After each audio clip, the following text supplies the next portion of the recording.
إن الحمد لله نحمده ونستعينه ونستغفره ونؤمن به ونتوكل عليه ونعوذ بالله من شرور أنفسنا ومن سيئات أعمالنا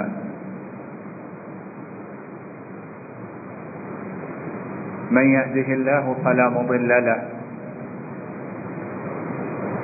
ومن يضلل فلا هادي له وأشهد أن لا إله إلا الله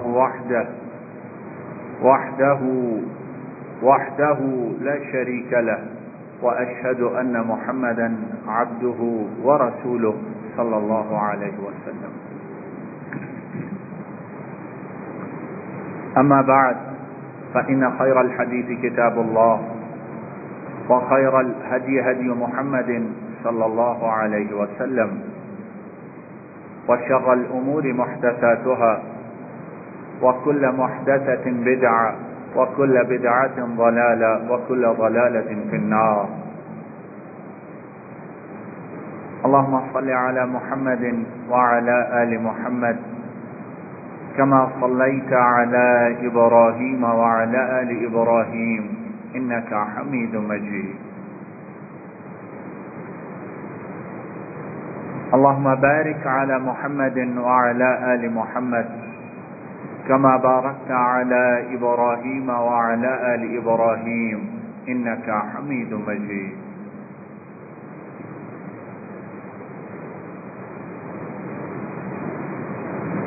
لقد روى الإمام مسلم عن أبي سعيد الخدري رضي الله تعالى عنه قال قال رسول الله صلى الله عليه وسلم إن أمن الناس علي في ماله وصحبته أبو بكر ولو كنت متخذا خليلا لاتخذت أبا بكر خليلا ولكن أخوة الإسلام لا تبقين في المسجد خوخة إلا خوخة أبي بكر أو كما رضي الله تعالى عنه أو كما قال صلى الله عليه وسلم.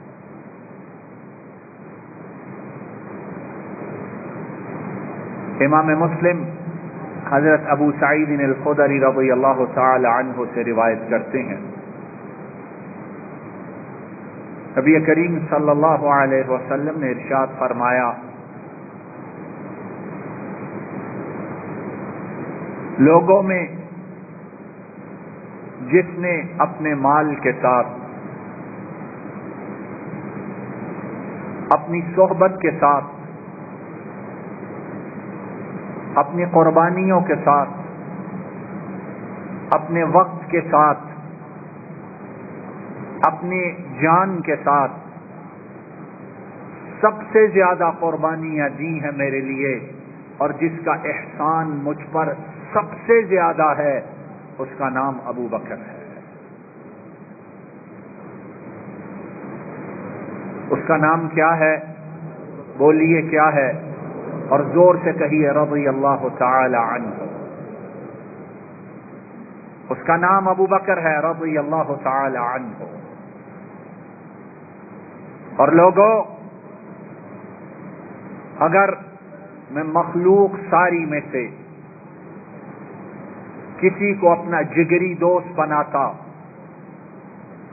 قلبی دوست بناتا اپنا خلیل بناتا تو وہ ابو بکر کے سوا اور کوئی نہیں تھا. لیکن میرے اور ابو بکر کے درمیان اسلام کا رشتہ، اسلامی بھائی چارہ، اور اسلامی تعلق. اور ایک اور روایت میں فرمایا ابو بکر کو میں اس لیے خلیل نہیں بناتا کہ آپ کے پیغمبر محمد کو عرش والے نے اپنا خلیل خود بنا لیا ہے. اور پھر ارشاد فرمایا مسجد نبوی میں جو گھروں کے دروازے کھلتے ہیں اب ان میں کوئی دروازہ نہ کھلے، سارے دروازوں کو بند کر دیا جائے. ہاں ایک دروازہ کھولنے کی اجازت دیتا ہوں اور وہ دروازہ ابو بکر کا ہے، اس کے سوا سارے دروازوں کو بند کر دیا جائے. رضی اللہ تعالی عنہ وارضا. یہ پاک باز، پاک تینت، مقدس محترم ہستی، ان کے فضائل، ان کی صفات، ان کے مناقب، ان کی باتیں کرتے رہو، ختم ہونے میں نہیں آتی، اور ہر بات پچھلی بات سے بڑھ کر ہے. ہر قربانی پہلی قربانی سے بڑھ کے ہے. جان نثاری اور جان سپاری کا ہر واقعہ پہلے واقعہ سے بڑھ کر ہے. ایک واقعہ اور اس پر بھی اس مختصر سے وقت میں طائرانہ عابرانہ نظر ڈالتے ہوئے اس کو دیکھتے ہیں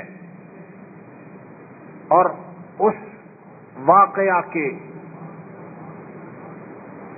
بیان کرنے میں اس واقعہ کے دوران سے اس واقعہ اس کے درمیان سے یہ سمجھنے کی کوشش کریں کہ ابو بکر کیسے بن گیا تھا.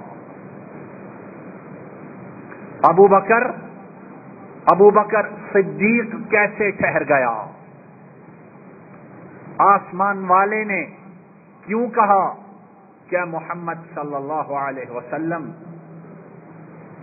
میرے اس بندے کو خوشخبری دو کہ العتیق یہ وہ ہے جسے میں نے جہنم کی آگ سے اس وقت آزاد کیا ہے، ابھی وہ زندہ ہے لیکن اس کی آزادی کا پروانہ میں نے آسمان سے پہلے ہی بھیج دیا ہے.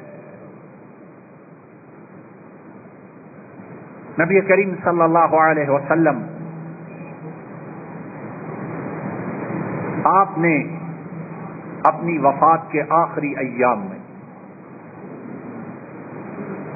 سفر کا جو مہینہ تھا وہی مہینہ جس سے اب ہم گزر رہے ہیں، اسی مہینے کے آخری ایام میں نبی کریم صلی اللہ علیہ وسلم کو خبر ملی، اطلاع ملی کہ جزیرۃ العرب اس کی شمالی سرحدوں پر رومی اور رومیوں کے باج گزار عرب، نصرانی، عیسائی قبائل وہ مدینہ پر مسلمانوں پر حملہ کی تیاری کر رہے ہیں. اور رومی سلطنت اس وقت کی سپر پاور، آج کی سپر پاور،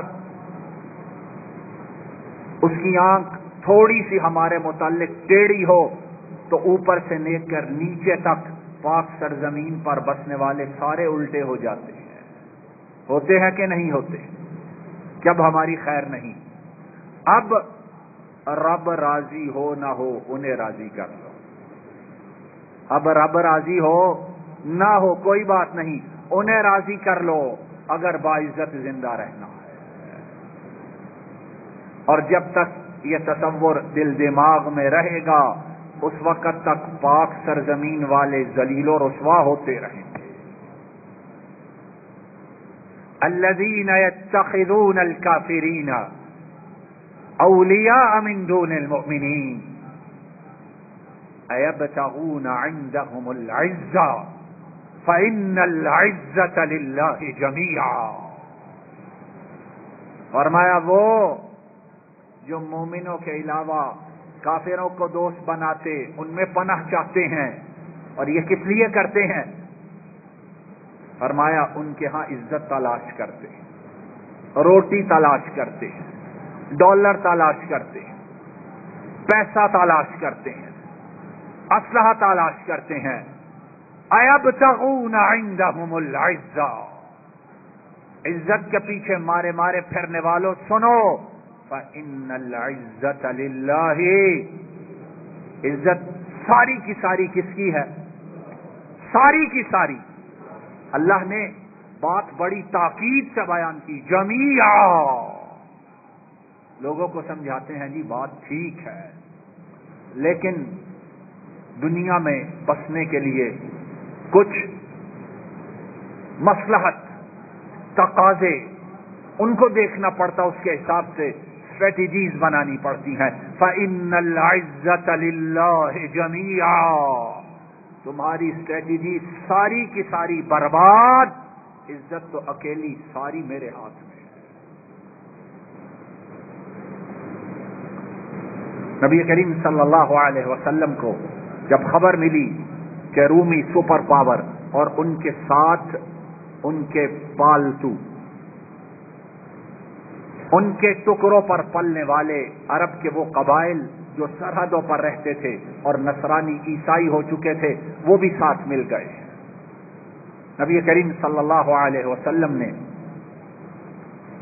حضرت اسامہ 20 سال کا نوجوان رضی اللہ تعالی عنہ، کتنی عمر تھی اور اب ہمارا حال کیا ہے؟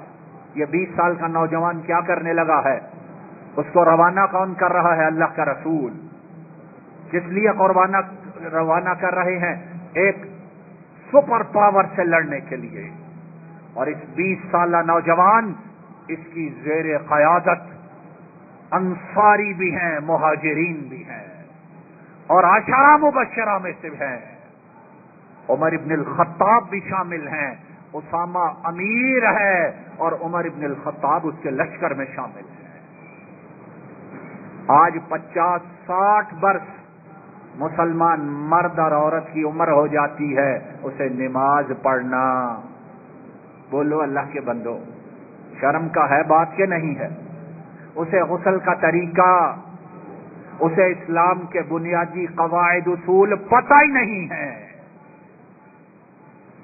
اور بڑے فخر سے کہتے ہیں وہ جی اصل یہ ہے کہ زندگی میں ہمیں فرصت نہیں ملی، مصروف بڑے رہے ہیں، اصل میں جی باہر زندگی گزری ہے، بس ہم جان پہچان نہیں سکے، بڑے خوش ہوتے ہیں۔ اور بچے یہ جی سارے وہ بس آپ کو پتا ہے فلاں فلاں سکولز میں پڑھ رہے ہیں، ان کو بتا نہیں سکے، سمجھا نہیں سکے۔ یہ مسلمان ہیں جنہیں دیکھ کے شرمائیں یہود۔ 20 سالہ نوجوان اسامہ، اسے کہا اسامہ اس لشکر کو لے جاؤ، اور دور کتنا ہے، فاصلہ کتنا ہے؟ 800 سے 1000 کلومیٹر کا فاصلہ ہے، اور درمیان میں بیابان، جنگل، صحرا، پہاڑ، ویرانے، اور سواریاں کیا ہیں؟ اونٹ، گھوڑے اور خچر۔ جاؤ انہیں ساتھ لے جاؤ اور ان ظالموں کو سبق سکھا کر آؤ۔ اللہ کی قدرت، نبی کریم صلی اللہ علیہ وسلم بیمار ہوئے، بیماری شدت اختیار کر گئی۔ لشکر اسامہ مدینہ سے 3 میل کے مقام پر ایک جگہ ہے، اور آج وہ ایک پورا محلہ بن چکی ہے، اس کا نام ہے جرف، شام کی طرف، شمال کی طرف مدینہ سے۔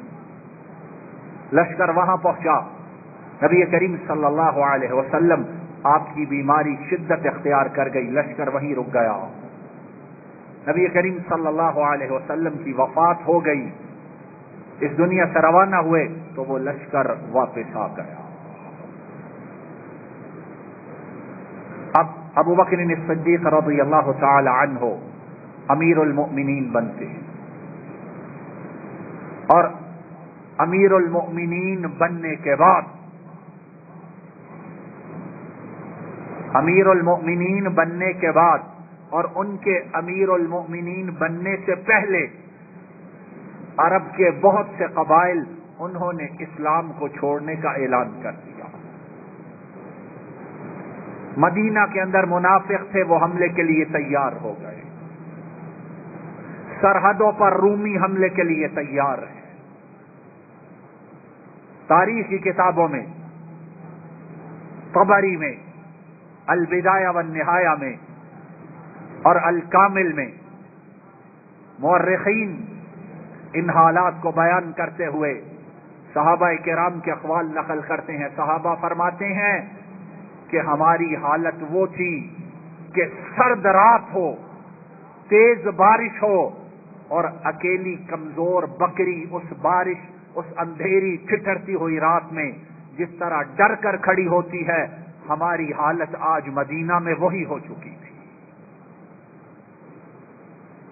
نبی کریم صلی اللہ علیہ وسلم کی وفات کا صدمہ، اس سے بڑا صدمہ آسمان و زمین نے دیکھا، اس سے بڑی پریشانی زمین و آسمان نے دیکھی نہیں ہے صلی اللہ علیہ وسلم۔ ابو بکر صدیق مسند خلافت پر تشریف فرما ہوئے، اعلان کیا ما كنت لأستفتح بشيء اولا من انفاذ امر رسول اللہ صلی اللہ علیہ وسلم۔ اسامہ کو حکم دیا، اسامہ آج وفات کو 3 دن گزر گئے، لشکر کو لو اور جرف کے مقام پر پہنچ جاؤ جہاں سے تم واپس آئے تھے، روانہ ہو جاؤ لڑنے کے لیے، اور جو جو صحابی، جو جو مجاہد تمہارے ساتھ تھا اس پر واجب اور لازم ہے کہ تمہارے ساتھ شریک ہو جائے۔ صحابہ پریشان ہیں۔ اب یہاں غور توجہ سے سنو، یہ صدیق ہے۔ یہ کون ہے؟ صدیق ہے، جس کے متعلق پیغمبر نے کیا کہا تھا؟ لوگوں میں سب سے زیادہ احسان مجھ پر کس نے کیا ہے؟ اور اگر میں خلیل بناتا تو کس کو بناتا؟ اب وہ خلیل بننے کے قابل ہے کہ نہیں؟ دیکھو اس نے کیسے ثابت کیا ہے۔ اور یہ واقعہ ایک نہیں، ابو بکر کی زندگی میں ہزاروں واقعات ہیں۔ صحابہ پریشان ہیں، اور ان صحابہ میں عمر بن الخطاب بھی ہے، ان صحابہ میں عثمان ذو النورین بھی ہے، ان صحابہ میں علی مرتضی بھی ہے، ان صحابہ میں عبد الرحمن ابن عوف بھی ہے، ان صحابہ میں سعد ابن ابی وقاص بھی ہے، ان صحابہ میں سعید ابن زید بھی ہیں، ان صحابہ میں بدری صحابہ بھی ہیں، احد کے مرد میدان بھی ہیں، صلح حدیبیہ میں اپنے سروں کو اپنے ہتھیلیوں پر رکھ کر پیش کرنے والے صحابہ بھی ہیں، بہادر، جہاں دیگا اور شیر دل صحابہ، لیکن حالات اتنے خطرناک ہیں کہ سب ڈرے ہوئے ہیں۔ صحابہ نے ابو بکر صدیق رضی اللہ تعالی عنہ ان سے عرض کیا، ابو بکر کیا کر رہے ہیں آپ؟ مدینہ کے اندر سے خطرہ، مدینہ کے باہر سے خطرہ، سرحدوں پر خطرہ، یہی تو ہماری کل کائنات ہے، یہ صحابہ کا لشکر، یہی تو ہمارا کل خلاصہ ہے، اس کو کہاں بھیج رہے ہیں آپ؟ ابو بکر صدیق رضی اللہ تعالی عنہ فرمانے لگے، سنو، میں اپنی خلافت کے کام کا آغاز کروں گا تو اللہ کے رسول کے حکم کے نفاذ سے کروں گا، ان کے حکم کو پورا کر کے اپنی خلافت کے کاموں کی ابتدا کروں گا، اس کے علاوہ میں کسی اور کام کو اس سے پہلے کرنے والا نہیں ہوں۔ خاموش ہو گئے سارے۔ اب لشکر مدینہ سے 3 میل دور جرف کے مقام پر پھر پہنچا۔ حضرت اسامہ جو امیر لشکر تھے، انہوں نے حضرت عمر کو بلایا کہ عمر، اب ابو بکر سے بات کرنے کی جرت آپ کے علاوہ کوئی نہیں کر سکتا ہے، میری درخواست، میں امیر لشکر ہوں، اللہ کے رسول کا مقرر کیا ہوا امیر، جائیے ابو بکر سے گزارش کیجئے ہمیں واپس بلا لو، ہمیں مت بھیجو۔ اور دوسری درخواست مدینہ کے جو انصار صحابہ تھے انہوں نے حضرت عمر سے یہ کی، عمر ہماری درخواست یہ ہے کہ اگر لشکر بھیجنا ہی ہے تو یہ تو نوجوان چھوٹا سا بچہ ہے 20 سال کا، اور لڑنے کے لیے کہاں جا رہے ہیں؟ کسی جہاں دیدہ سپہ سالار کو کمانڈر مقرر کر دیجیے۔ اب عمر یہ دونوں تجویزیں لے کر حضرت ابو بکر کے پاس آتے ہیں، بیٹھے، کہا ابو بکر میری گزارش ہے۔ کہا عمر کہو کیا بات ہے؟ عرض کیا پہلی گزارش یہ ہے کہ اس لشکر کو روانہ نہ کیجیے، اس لشکر کو روانہ نہ کیجیے۔ ام المومنین عائشہ اور دوسرے بعض صحابہ ابو بکر کا جواب روایت کرتے ہیں۔ ابو بکر نے کہا عمر سنو، اگر جنگلوں کے درندے بھیڑیے ابو بکر کو اٹھا کر اچک کر لے جائیں تب بھی یہ لشکر روانہ ہوگا۔ عمر اگر ابو بکر ان بستیوں میں اکیلا رہ جائے اور سارے ابو بکر کا ساتھ چھوڑ جائیں تب بھی ابو بکر اس لشکر کو روانہ ضرور کرے گا، کہ اس کے روانہ کرنے کا حکم میرے رسول نے دیا تھا صلی اللہ علیہ وسلم۔ کہا اچھا اگر یہ بات نہیں مانتے تو دوسری درخواست ہے۔ کیا ہے؟ کہا انصار صحابہ کہتے ہیں کہ اگر پسند کریں تو اسامہ کے علاوہ کسی اور کو امیر مقرر کر دیجئے، چھوٹا سا بچہ نوجوان ہے۔ تاریخ اور سیرت کی کتابوں میں ہے ابو بکر جو بیٹھے ہوئے تھے اٹھ کر کھڑے ہو جاتے ہیں اور عمر ابن الخطاب کی داڑھی کو پکڑ لیا۔ ثقلتک امک یا عمر، عمر تیری ماں تجھے گم کر دے، تو مجھ سے یہ بات کہہ رہا ہے؟ اور پھر کہا عمر میں اس کو امارت سے علیحدہ کیسے کروں؟ اس کو امیر میرے رسول نے بنایا تھا، اور ابو بکر جب تک زندہ ہے امیر اسامہ ہی رہے گا۔ جاؤ اس کو لے کر روانہ ہو جاؤ۔ اب سارے آپشن، سارے خیارات، ساری باتیں، ساری کہانیاں ختم ہو چکی۔ لشکر رکا ہوا، ابو بکر نے پیغام بھیجا میں آ رہا ہوں تمہیں روانہ کرنے کے لیے۔ مسجد نبوی سے نکلتے ہیں اور نبی کریم صلی اللہ علیہ وسلم کے طریقے پر، سنت پر عمل کرتے ہوئے لشکر کو روانہ کرنے کے لیے جرف کے مقام کی طرف جاتے ہیں۔ ایک ایک چیز میں اللہ کے رسول کی پیروی، سواری پہ سوار نہیں ہوئے، سواری کی نکیل عبد الرحمن ابن عوف نے پکڑی، جرف کے مقام پر پہنچے، کہا اسامہ سواری پہ سوار ہو جاؤ۔ اسامہ سواری کے اوپر سوار ہوئے، کہا 20 سال کا نوجوان، اور کہاں 60 یا 60 برس سے اوپر کا جہاں دیدہ ابو بکر صدیق، کہاں اسامہ اور کہاں ابو بکر کا مقام و مرتبہ۔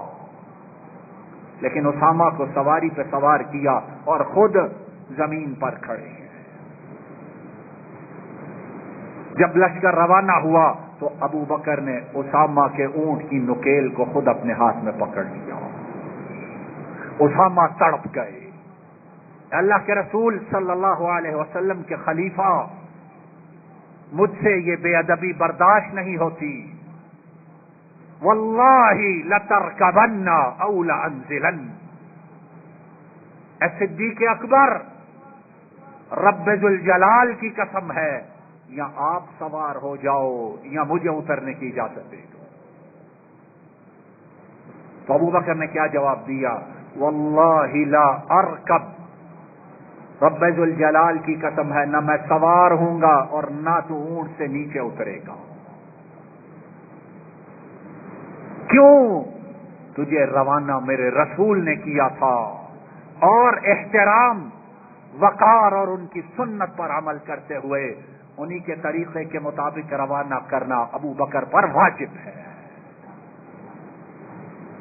اور پھر جب روانہ کیا تو نبی کریم صلی اللہ علیہ وسلم کا طریقہ مبارک یہ تھا کہ آپ جب بھی لشکر روانہ کرتے لشکریوں کو نصیحت فرمایا کرتے تھے۔ آج ان باتوں کی ہمارے ہاں حیثیت ہی کوئی نہیں۔ سنت میں کیا کہوں، پڑھے لکھے بے وقوف، مالدار احمق اور جھوٹی ترقی کے نام نہاد دعوے دار، وہ کیا کہتے ہیں؟ کہتے ہیں جی سنت پسند کی چیز ہے، پسند آئے کر لو، نہ پسند آئے نہ کرو، کوئی بات نہیں ہوتی ہے کہ نہیں؟ ایسے لوگ سنت ہے جی، سنت ہے، اور خود قل ہو اللہ ٹھیک پڑھنی نہیں آتی اور فتوے دے کر مخلوق کو گمراہ کرتے ہیں۔ جس نے سنتوں کی حفاظت کی اس کی حفاظت کون کرتا ہے؟ اور جس نے سنتوں کو معمولی سمجھ کے ضائع کر دیا عرش والا اسے ضائع کر دیتا ہے۔ اب ابو بکر صدیق رضی اللہ تعالی عنہ لشکر کو روانہ کرتے ہیں، 10 نصیحتیں کی۔ اب لشکر کس لیے جا رہا ہے؟ لڑائی کے لیے کہ پیار محبت کے لیے؟ بولو اللہ کے بندو، ایڈ لینے کے لیے جا رہا ہے، چندہ مانگنے کے لیے جا رہا ہے، یا کافروں کا قلع کما کرنے کے لیے جا رہا ہے؟ لیکن دیکھو وہ لوگ جو نصیحتیں کی، پہلی نصیحت فرمایا خیانت کبھی نہ کرنا۔ کیا نہ کرنا؟ بولو اللہ کے بندو، وہ خیانت جو ہماری زندگی کا حصہ بن چکی ہے۔ یہ لڑائی کرنے جا رہے ہیں، کاروبار کرنے نہیں جا رہے، یہ دشمن کو مٹانے جا رہے ہیں، لین دین کرنے نہیں جا رہے، یہ لینے نہیں جا رہے، بلکہ رب کی راہ میں اپنے سروں کو کٹانے کے لیے جا رہے ہیں۔ فرمایا سارے سفر میں خیانت نہ کرنا۔ دوسری نصیحت بدعہدی نہ کرنا، جو وعدہ کر لو اسے توڑنا، اور دشمن جس سے لڑنے جا رہے ہیں وہ وعدہ توڑنے والے ہیں، وعدہ پورا کرنے والے ہیں۔ فرمایا وعدہ کبھی توڑنا، وَأَوْفُوا بِالْعَهْدِ إِنَّ الْعَهْدَ كَانَ مَسْئُولًا، وعدے کو پورا کرنا، کیونکہ عرش والا ہر وعدے کے متعلق قیامت کے میدان میں سوال کرے گا۔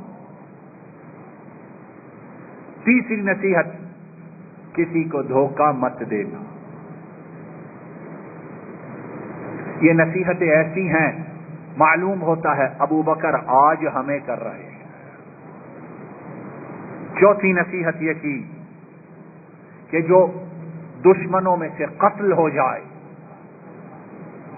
سنے توجہ سے، جو باہر والوں کا راگ الاپتے، انہیں مہذب کہتے، ان کی تہذیب اپنانے کی کوشش کرتے، اپنے چہروں کو، اپنے جسموں کو ان کے لیے بدلتے، سنو میرا اور تمہارا قائد صدیق کیا کہتا ہے۔ فرمایا دشمن اگر قتل ہو تو دشمنوں میں سے، مقتول میں سے کسی کا نہ ناک کاٹنا نہ کان کاٹنا، نہ ان میں سے کسی کے جسم کو خراب کرنا۔ انسانیت یہ ہوتی ہے۔